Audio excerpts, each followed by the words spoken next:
Hello everyone, and welcome to another rendition of Reading Your Comments.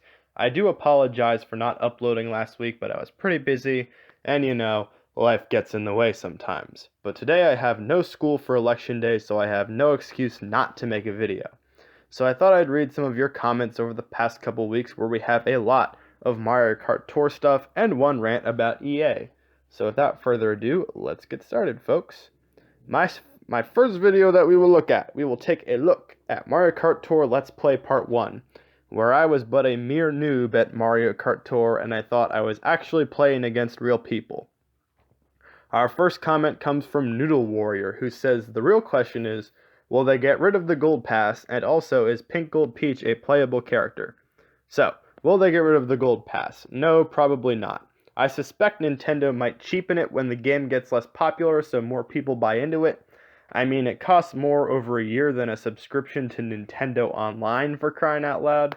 But there is one thing to exploit with the Gold Pass, and that's the 2-week free trial period. And I'll tell you right now, I recently did the free trial, and I got a certain someone from that free trial who we'll talk about later. And is Pink Gold Peach playable?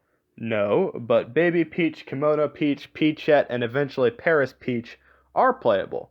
So knowing Nintendo, I have no doubt Pink Gold Peach will be there soon. So next we get to a comment from Daniel Malik, who says this game was better than he expected. And honestly, gameplay-wise, which is the most important part of a game, it kinda has exceeded my expectations as well. There's a lot of depth here. And he says it's no joke better than some past Mario Kart titles.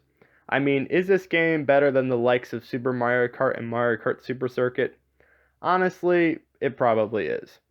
And lastly, we get to an off-topic comment from Simon Blocks, who says, my voice just cracked in school. Well, my voice cracks when playing Geometry Dash.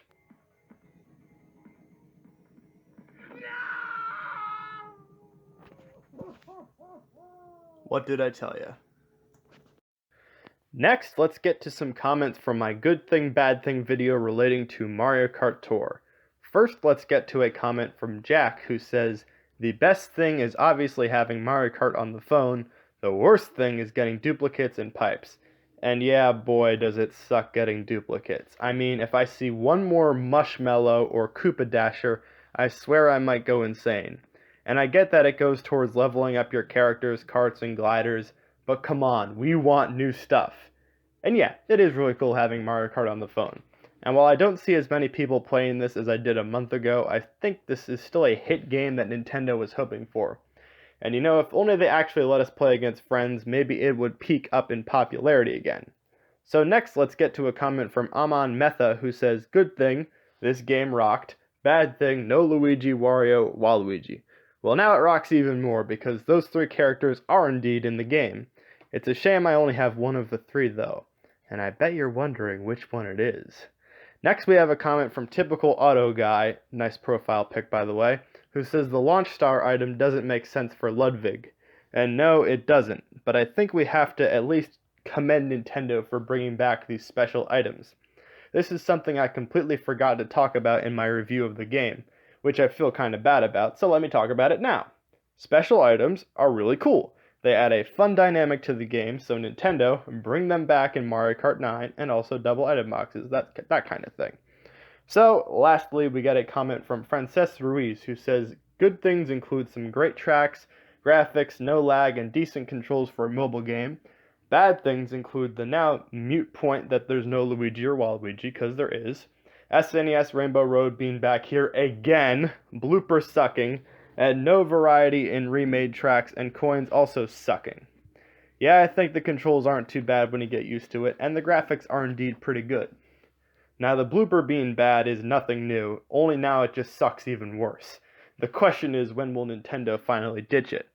I think coins do suck a little less bad now with characters being able to store 2 or 3 items, so it reduces the chance that you get screwed over if you're in first.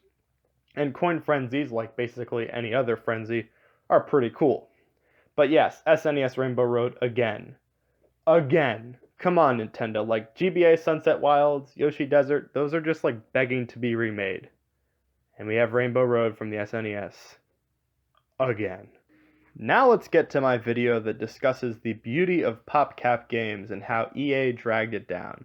First we get to a comment from Thomas Maroon who says, LJN, we make bad video games and take money from idiot customers. EA, hold my beer. Now in case you're not familiar with LJN, they used to make awful video games back in the day. If you've ever watched The Angry Video Game Nerd, you know about LJN's awfulness. Now as I mentioned in this video, I was addicted to the EA game PvZ Heroes. I will forever defend that game as being a good game, in fact a great game, because it still had that PopCap charm. However, it also had the EA money leeching, and that is no fun. Next we get to a couple similar comments. First we have one from AJG, who I notice has a cat in their profile picture. Maybe that cat is related to the one that ran on the field at the Giants game last night. Anyway, he says he loves PopCap and could play Bejeweled and PvZ all day. See, that's the magic of PopCap right there. Their games are simple, so you'd think you'd get bored of them after a while.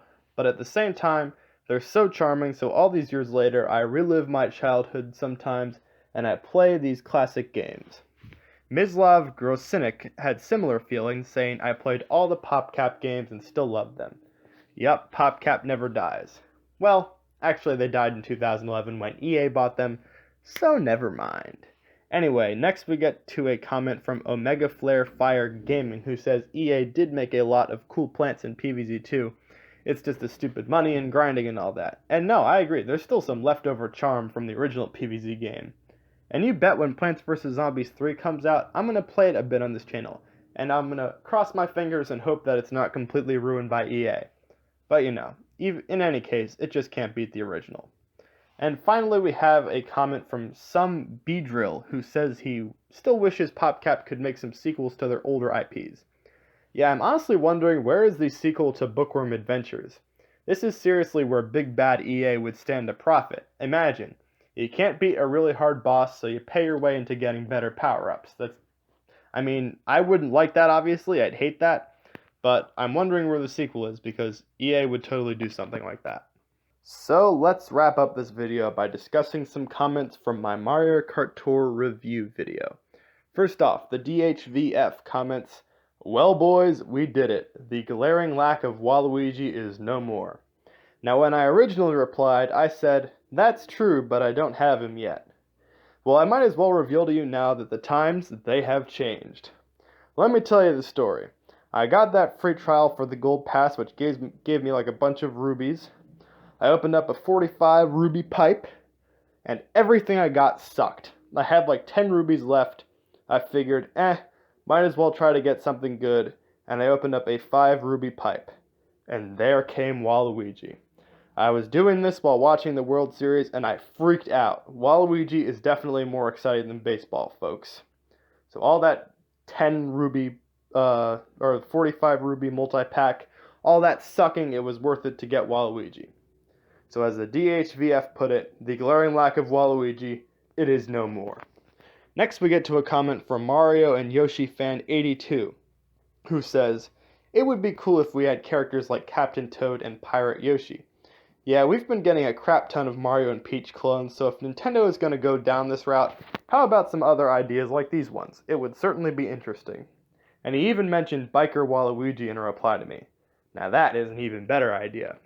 And lastly, we get to 2 comments from Fiction Fanboy. First, we're basically comparing Mario Kart 8 Deluxe and Mario Kart Tour to being appetizers, while Mario Kart 9 is the main course of a meal. And it's true that you can get 2 appetizers before a meal, yes it is.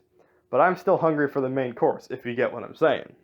And given some of the interesting ideas introduced in Mario Kart Tour, I'd love to see them come back in Mario Kart 9.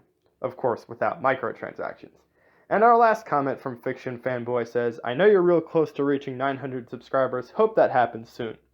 Well, it has happened, so I'd like to thank all you guys for watching my videos. You guys have made this community a great place. Where am I in the script? You guys have made this community a great place, and to all my loyal subscribers like Fiction Fanboy, who watch and comment on a lot of my videos, I'd like to particularly thank you. A lot of people say, oh, you deserve more subscribers, more views, etc., but I'm honestly pretty happy with the community we have now. Besides, if I got like hundreds of comments on each video, You think I'd have time to read a lot of them? No, I would not. So thank you for being there for me, guys.